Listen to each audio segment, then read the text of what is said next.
রাদিয়াল্লাহু তাআলা আনহু বলেন, ইমরান ইবনে হুসাইন রাদিয়াল্লাহু তাআলা আনহু বলেন, আন্না রাজুলান রাফিয়াদিহি হালাকা, আল্লাহর নবী একজন লোকের হাতে দেখলেন একটা অষ্টাধাতুর বালা তার হাতে আছে। রাসূল সাল্লাল্লাহু আলাইহি ওয়াসাল্লাম তাকে জিজ্ঞাসা করলেন, মা হাজিহিল হালাকা, এই বালাটা কেন, এই তামার বালাটা কেন? তো লোকটি উত্তরে বলল, হাজিহি মিনাল ওয়াহেনা, আমার শরীরে দুর্বলতা আছে, এই জন্য আমি বালা ব্যবহার করি।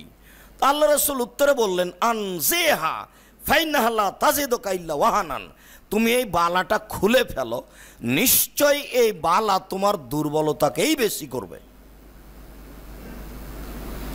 নিশ্চয় এই বালা তোমার দুর্বলতাকেই বেশি করবে। এরপরে বলছেন যে ফাইন্নাকা লাউ মুত্তা ওয়া হিয়া আলাইকা, নিশ্চয় তুমি যদি মারা যাও আর এই বালা যদি তোমার হাতে গায়ে থেকে যায়, মাফলাহাতা আবাদান, তাহলে তুমি কখনো পরিত্রাণ পাবে না, তুমি জান্নাত যেতে পাবা না, তুমি জাহান্নামে যাবা। তুমি সুবিধার জন্য যে মাধ্যম গ্রহণ করেছো, এই মাধ্যম বাতিল, এই মাধ্যম শিরক, এই মাধ্যম হারাম, এই মাধ্যম কাবিরা গুনাহ।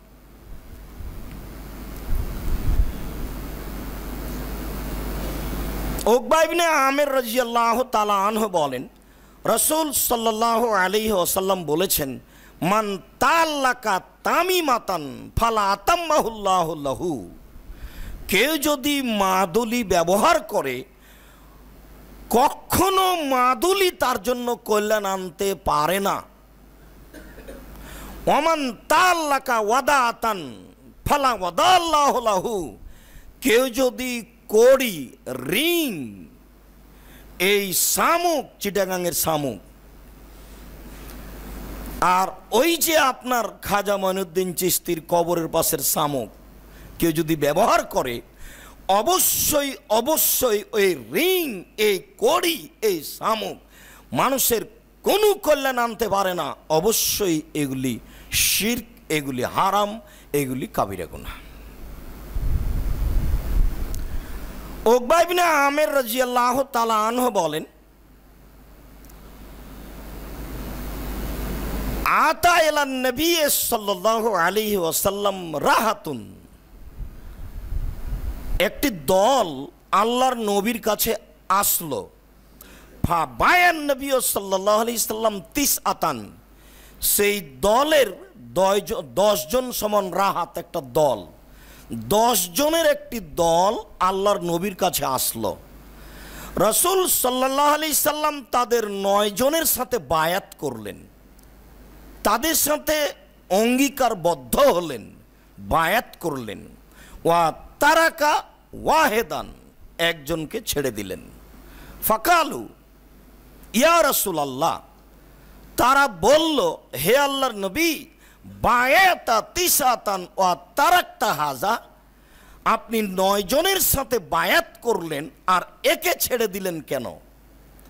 আল্লাহ রাসূল উত্তরে বললেন, ইন্না আলাইহা তামিমা, ইন্না আলাইহি তামিমা, নিশ্চয় তার গায়ে আছে তাবিজ, মাদুলি, এই জন্য আমি তার সাথে বায়াত করিনি। তাহলে বোঝা যাচ্ছে যে কারো হাতে গলায় মাদুলি যদি বালা থাকে, তাবিজ থাকে, আংটি থাকে, হাত বাড়াতে যদি যায়, তাহলে আপনি হাতটা টেনে নেবেন, আগে তুমি ওটা খোলো তারপরে। রাসূল সাল্লাল্লাহু আলাইহি সাল্লাম বায়াত করলেন না, বললেন যে তার গায়ে তাবিজ আছে। ফাদ খালা ইয়াদাহু ফাকাতাহা, লোকটি তাৎক্ষণিক হাত এই কাপড়ের মধ্যে গলার পাশে নিয়ে গিয়ে তাকে ছিঁড়ে ফেললেন। ফাবায়া রাসূলুল্লাহ সাল্লাল্লাহু আলাইহি সাল্লাম, আল্লাহ রাসূল তার সাথে বায়াত করলেন এবং বললেন, ইন্না তামিমা শিরকুন আও মান তাল্লাকা তামিম ফাকাদ আশরাকা, নিশ্চয় তাবিজ, মাদুলি শিরক, যে ব্যক্তি তাবিজ, মাদুলি ঝুলাবে সে শিরক করল, এই কথা তিনি বললেন।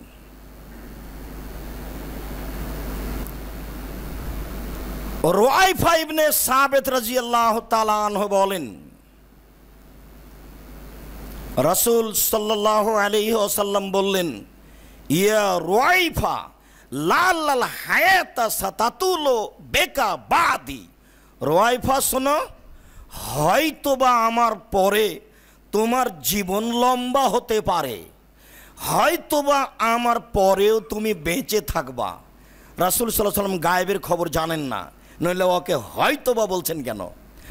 হয়তোবা তুমি আমার পরেও বেঁচে থাকবা। ফাখবেরি নাসা, ওই সময়ে তুমি মানুষকে বলে দিও। অমান তাল্লাকা তামিমা, কেউ যদি তাবিজ মাদুলি ঝুলায়, আও তাকাল্লাদা ওয়াত্রান, অথবা পশু প্রাণীর গায়ে আপনার হাড়,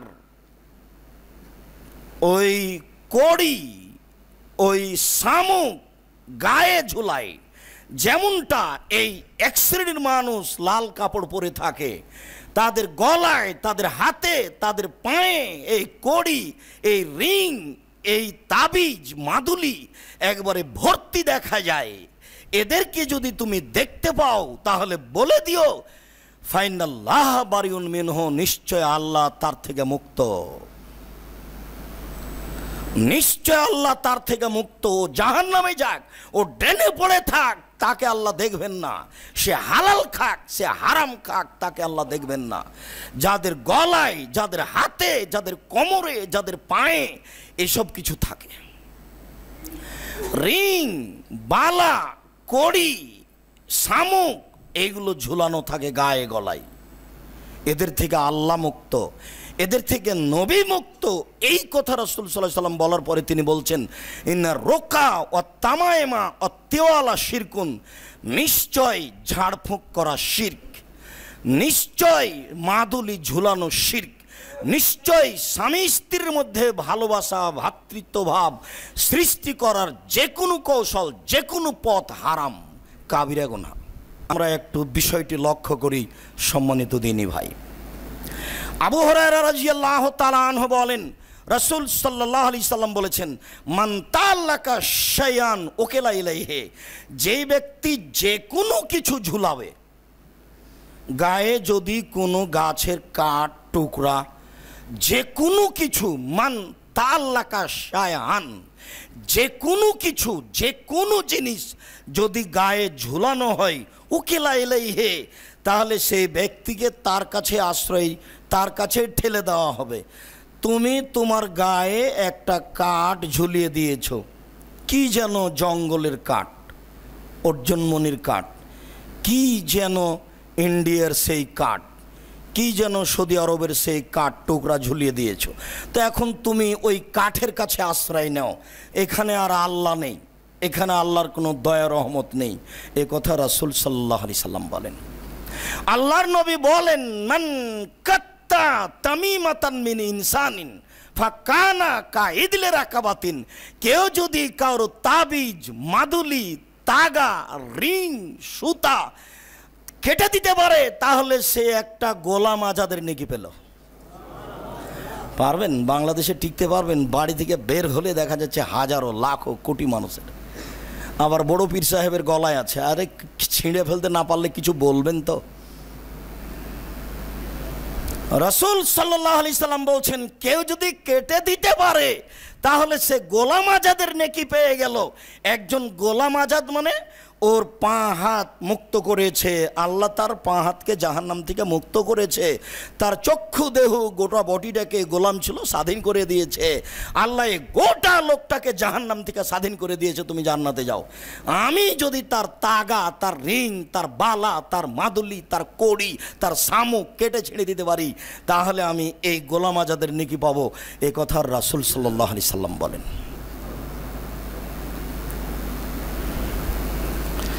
বিষয়টি খুব ভাববার। যে কোনো গণকের কাছে আশ্রয় নেওয়া শিরক।